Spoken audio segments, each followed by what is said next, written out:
Hi, my name is Kayla, and this is Feel Good Murders. If you've been here since the beginning, you know that the goal of this podcast, of starting this podcast, was to distract my mom and to help her feel better. And I hope the same for anyone who's listening or watching too. I'm so glad that you joined me today and that you're taking time, whether you're just listening or you're just watching, or maybe you're driving or you're cooking dinner. I'm so glad that you took the time out of your day to just chill out for a second and just let yourself be distracted from the craziness that is life. Life has been pretty crazy lately, so today I think we're going to have a quicker episode and it's a little bit more lighthearted. People still died.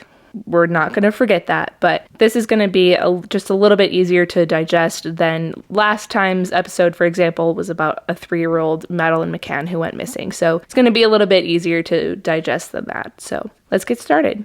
So stick around through the end of this episode because I'm going to be telling you about the worst hitman ever. So to set the scene, the year is 2000 near Houston, Texas, and a woman named Mary Morris is heading to work.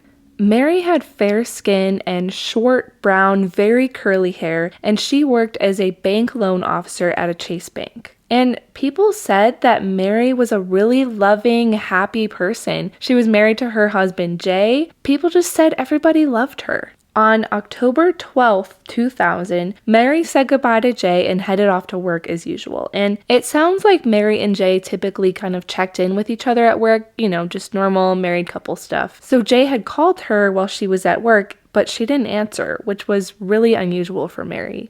But, she's at work, so maybe she's just busy. So Jay continued to call and Mary continued to not answer. So Jay tried Mary a couple more times at work and again, she wasn't answering. And at this point, he's starting to get worried because this is really not like her. So finally, at 5 p.m., he called Mary's supervisor to find out what was going on. And sadly, that is when Mary's supervisor told Jay that Mary never made it to the office that day. So Jay is now freaking out because this is not like Mary. She's never late. She doesn't just not show up to work. So he knows something is wrong. And after that call with her supervisor, he immediately reports her missing to the police.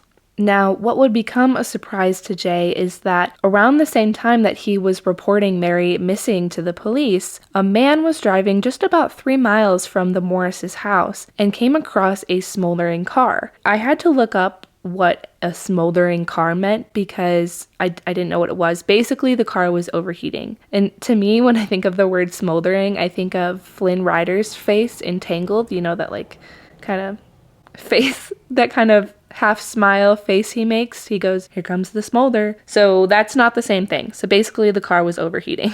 So the car was overheating. The man that was driving by went over to check it out and he called the police to report it. And apparently, earlier that day, someone else had called the police to report smoke in that area. And from what I can understand, they basically said, "Oh, don't worry about it. We're doing a controlled burn in that area." But in reality, it was probably the car that was smoking. So when police responded to the man's call, they arrived on scene and went to go look at the car to see what was going on. And that is where they found a woman dead in the front seat of her car. This woman had been drenched in gasoline and set on fire. She was set on fire. She burned to death. That's awful. So this damage from this fire from being burned to death sadly left the victim unrecognizable, but they did find a tooth that they were able to use to later ID the woman. And the ID from the tooth came back and sadly it was Mary Morris. So people were really shocked to find out about Mary's murder. Again, everybody loved her. I mean, not a single person could think of who would want to do this to her. So nobody really knows what to do. All right, so this is where it starts getting crazy. 3 days after Mary is found dead, another woman not far from where Mary was found was also found dead in her car. This woman, instead of being burned to death, died from being beaten and shot in the head. And you will never believe what this woman's name was. This woman, who died 3 days after Mary died, was found also dead in a car.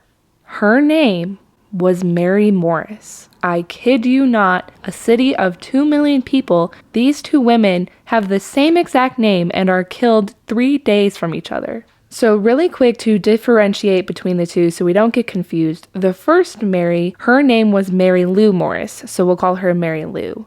The second Mary, her name was Mary McGinnis Morris, so we're going to call her Mary M. First Mary is Mary Lou, second Mary is Mary M. So Mary M, while she was 10 years younger than Mary Lou, they did have similar characteristics, which is really strange. So they were both fair-skinned, and they both had short, brown, very curly hair. And like Mary Lou, Mary M was also very loved. The difference, though, is that with Mary Lou, nobody could think of a suspect. But with Mary M, there was definitely at least one potential suspect. So Mary M was 39 years old and was married to Jay Morris, and they had a daughter together. And they also lived in Houston or in the Houston area. I'm not exactly sure where, but Mary Lou and Mary M live in the same area. Mary M was a nurse practitioner, and it was said that she loved her job, and it sounds like she was really successful. It seems like she was really busy just working, and she managed a bunch of clinics, it sounds like. Mary M also got along with all of her coworkers, except one. There was a newer nurse named Dwayne Young, and basically, he gave her the creeps.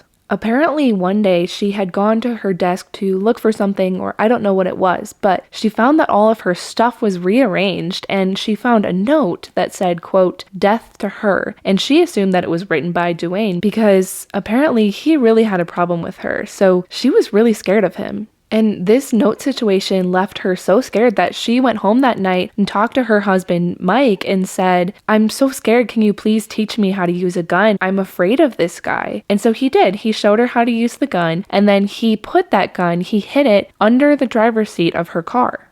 On October 16th, 2000, Mary M was working at one of the clinics that she managed, and she was going to stop at a drugstore on the way home, like a Walgreens or a CVS or something along those lines. While she was at the drugstore, she called her best friend Lori because there was somebody there that was really creeping her out. She was really nervous. So eventually Mary said, "Okay, I'm just going to go back to work really quick, turn off my computer, and then I'll go home." And so she hung up with Lori. And unfortunately, Mary M would not make it home because 12 minutes after she hung up with Lori, she would be making a gut-wrenching, terrifying call to 911 while she was being brutally attacked and eventually shot in the head. So what is interesting about this attack and this murder is that the gun that was used to kill her was the very same gun that her husband Mike had hidden under her driver's seat.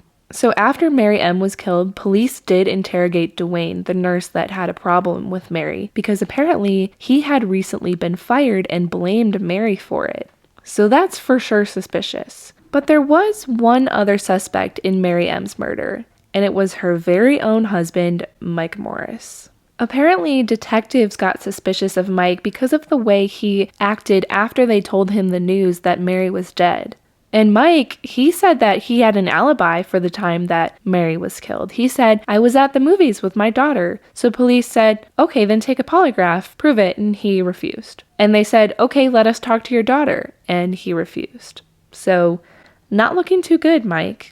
Also, rumor has it that Mike and Mary had problems in their marriage before she died. Apparently, Mike had accused Mary of having an affair, and apparently he had talked to both Mary and the accused man who was a family friend, and they both looked at him and said, "It's not true, we don't have anything going on." I don't know if Mike believed them after that, but there was also little thing. The real kicker is that Mary had a $700,000 life insurance policy. And it's always about the life insurance, isn't it? Maybe he wanted some of that money. We don't know. But there are circumstances that basically give Mike a motive. So you're probably thinking, Kayla, you said that this is about the worst hitman ever. And yes, let's get to that. So people believe that Mary Lou, the first Mary, was killed as a hit gone wrong because, for one, after she was killed, her wedding ring was taken from her finger, which I guess is often something that hitmen do to show that the job has been done. And two, and listen to this, after Mary Lou was killed, somebody had called the Houston Chronicle saying something along the lines of, "The Mary Morris that was killed was the wrong Mary Morris." So the hitman got the wrong Mary Morris. So another way that this hitman gone wrong theory is supported is that Mike Morris, Mary M's husband, made a call about 2 hours after she was dead. He had called Mary M, but he says that she didn't answer. So the thing is that he called her phone and this phone call shows up on their phone bill. So that says that somebody answered, and this phone call is only about 4 minutes long. So if she had already been dead by that point, who was picking up the phone on the other end? The theory is that Mike could have been the one to call out the hit on his wife, Mary Morris, for all of the possible motives that I listed earlier. And what he could have been doing was calling so that the hitman would have picked up on the other end to confirm that the job was done. So basically, what I'm saying here is that the theory is that Mike Morris called a hit on his wife, Mary Morris, and the hitman killed Mary Lou and was like, oh shit, I killed the wrong Mary Morris, and then went 3 days later and killed the correct Mary Morris. Dumbest hitman ever.